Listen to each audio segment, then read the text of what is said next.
হয়েছিল তাদের মেন কবরগালা বলে দিই। বাকি কবরগালা মির্জাফরের বংশধর, ওগুলা বলা যায় না। এই সাদা উঁচু কবরটা দেখছেন, এটা হচ্ছে নবাব মির্জাফরের কবর। এটা সাদা মার্বেল উঁচু কবরটা। দুই পাশে দুই কাকা, নজাবি খান, নজাব খান।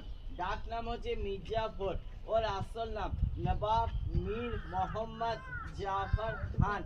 1757 থেকে নবাব, 1765 সালে মারা, 8 বছর নবাবী পেয়েছিলেন। সাদা উঁচু মির্জাফরের কবর এটা। দুই পাশে দুই কাকা, নজাবি খান, নজাব খান। ডাক নাম হচ্ছে মির্জাফর, মীর মোহাম্মদ জাফর খান। সাদা উঁচু মির্জাফরের কবর এটা। সৈয়দ আহমদ হুসাইন নজাবি, নজাব থেকে ছিলেন, নজাব হয়ে গেলেন ওনার টাইটেল। মির্জাফর মুর্শিদাবাদে তিনটে বিয়ে করেছিল মুর্শিদাবাদে। প্রথম হচ্ছে শাহখানা বেগম, মির্জাফরের প্রথম স্ত্রীর কবর, প্রথম কবর এটা। এটা হচ্ছে দ্বিতীয় স্ত্রী বব্বু বেগমের কবর, মির্জাফরের দ্বিতীয় স্ত্রী বব্বু বেগমের কবর। তৃতীয় স্ত্রী মুন্নি বেগম দেখাবো লাস্টে।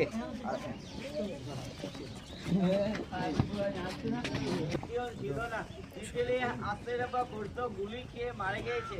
একটা হচ্ছে বাজপাখির মিরালাল, পায়লাল নাম পান্নালাল। মিরলে দুটো জোড়া পায়লাল কবর ছিল।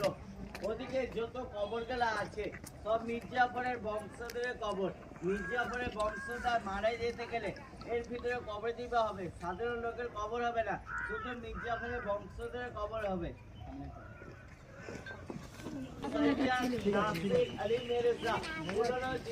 নতুন হয়ে গেছে, ওনাদের বংশধর এসে বাধি দিয়ে গেছে সৈয়দ নাসির আলী মির্জা এবং মুন্নি বেগম। রাষ্ট্রের ছেলে সব থেকে বড় ছিল মিরন। মিরনের কবর এখানটায় নেই, বিহারের রাজমহল, ওখান থেকে নিয়ে আসা হয়নি। এই লাইনে 4 মির্জাফরের ছেলে আছে। 1 নম্বর হচ্ছে মুবারক আলী, 2 নম্বর হচ্ছে আশরাফ আলী, 3 নম্বর হচ্ছে বাবর আলী, 4 নম্বর হচ্ছে নজমত আলী। মির্জাফরের 4 ছেলে, মিরনকে লিয়া 5টা। মিরন নেই, বিহারের রাজমহলে কবর আছে। ওই কবর দেখালাম, এটা হলো তৃতীয় স্ত্রী, নাম হচ্ছে মুন্নি বেগম, ঘরের ভিতরে আছে বড়টা। আগে বাইজি ছিলেন, নাচ গান করত। তখনকার দিনে ব্রিটিশ সরকারকে দিয়ে 90 লক্ষ টাকা দিয়ে দান করেছিলেন একটা স্কুল বানাবার জন্য, একটা চাঁদনি চক মসজিদ, ভিতরে একটা মুন্নি বেগম।